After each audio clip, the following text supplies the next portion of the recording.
Hello hello hello സാറേ ഒരു visitor വന്നിട്ടുണ്ട് സാറേ. സാറേ ഒരു ഉപദേശിയാന്ന് തോന്നുന്നു. കയറ്റിവിടട്ടോ? ഉപദേശിക്കുന്നുള്ളൂ. നമസ്കാരം. നമസ്കാരം. എന്തോട് വായു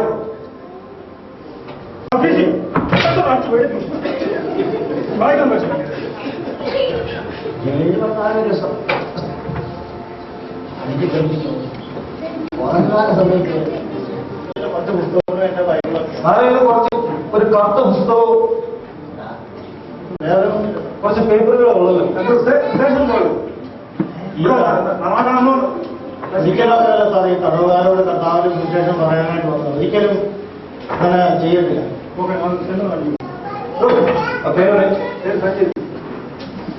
ശരിയായ പേര് നാളെ എഴുതണം കേട്ടോ. ഒരുപാട് കളവുദേശമായി ഇറങ്ങിയിട്ടുണ്ട്. ശരിയാണോ? പേരെന്തോ പറഞ്ഞേ? പേര് സൈമൺ. കേട്ടോ പാട്ടും മാത്രമായിട്ട് അതിനെ നിൽക്കല്ലോ. ഒന്നിനും സമയം നമ്മൾ തൊട്ടു നോക്കണം. ഒരു ഉപദേശമായിട്ട് വരുന്നുണ്ട് തോന്നുന്നു. കണ്ടിട്ടുണ്ട് കറുന്ന ലക്ഷണം. കഴിച്ചോ? ശേഷം ഭക്ഷണം കഴിച്ചു. ഇത് വേണ്ട ഭക്ഷണം. ഭക്ഷണമായി എന്താ ഉദ്ദേശിച്ച് കഷ്ടപ്പെട്ടോടോ വിശ്വസിക്കാനാണോ? കഴിച്ചതിൽ വല്ല മേടിക്കാൻ ഉദ്ദേശമുണ്ടോ? ഉമ്മ വേല കൂലിയിലാണ്ടായിരുന്നു. വിചാരിക്കരുത്.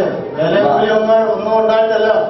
വിദേശത്ത് നല്ല ജോലി ഉണ്ടായിരുന്നു. എല്ലാം ഉപേക്ഷിച്ച് കർത്താവിന്റെ സ്നേഹം അനേകരോട് പറയാനായിട്ടുള്ള ദൗത്യമാണ് ഞാൻ ഇറങ്ങി തിരിച്ചേക്കുക. അവിടുത്തെ അറബിയെ പറ്റിച്ചായി അതല്ല ഉപദേശം പറഞ്ഞുകിട്ടാ. കർത്താവിന്റെ സ്നേഹം നിങ്ങളോട് പങ്കുവെക്കുക. അത് അറിയണ്ട. ഞാൻ ഈ സ്നേഹത്തിന്റെ പിന്നാലെ കുറച്ചാണ് ഞാൻ നടന്നതാ. അതിന്റെ അനുഭവം ഞാനിവിടെ കിടക്കണം. ബ്രേശ് സ്ഥലം കാലൊക്കെ നോക്കിക്കോ. ചുമ്മാ വേല ഉണ്ടാക്കണ്ടേ. അതെ ബ്രേശിന്റെ അടുത്ത് വലിയ കമ്പനി കൊടുക്കണ്ട. ശരിയല്ല. ഇതൊക്കെ തട്ടിപ്പ് പരിപാടിയാണ്. ഞാനോട് മാറിയില്ല. ഈ എന്താ എത്രമാത്രം വിഷമിക്കാൻ കാരണം? എന്റെ പോയിന്റ് ഉപദേശി അങ്ങനെ വിഷമം കൊണ്ട് ബേജാറോട് പറഞ്ഞേ. എന്നും രാത്രി കിടന്ന് കരയുക. ഓരോട് നമ്മൾ ചോദിച്ചാൽ മറുപടി പറയില്ല. നമ്മളോട് ഇതേമാതിരി തട്ടിക്കോ. പുള്ളി എന്താ വിഷമെന്ന് പറ. നമ്മള് മറ്റുള്ളവരോട് തന്നെ വിഷമം പറയുമ്പോഴല്ലയോ വാഹനങ്ങൾ കുറവാൻ ഇടയാക്കിയിരുന്നത്. എന്നോട് ഞാൻ പറഞ്ഞിട്ടുണ്ട്. കൃഷ്ണൻകുട്ടി ചാന്റെ ബേജാറോട് പറയുന്നു. നിന്നോട് പറഞ്ഞിട്ടുണ്ട്. എന്റെ അടുത്ത് ആരും ചോദിക്കരുത്. രണ്ടാമത്തെ മനസ്സിന് ബേജാറാക്കതേ.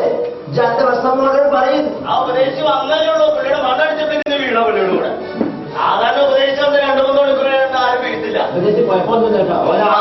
ആദ്യം വരെയാണ്. എന്താ കൃഷ്ണൻകുട്ടി എന്ത് വിഷയമാണെങ്കിലും പറയാം.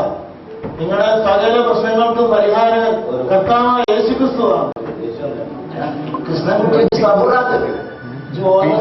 വിഷമം പറയുന്നു. മനസ്സിന്റെ വിഷമം പറയുന്നു. അതൊക്കെ സമാധാനം കിട്ടിയാലൊന്നും സമാധാനിക്കും. ഏത് വിഷമമാണെങ്കിലും പരിഹരിക്കാൻ കർത്താവായ യേശുക്രിസ്തു സർവശക്തനാണ്.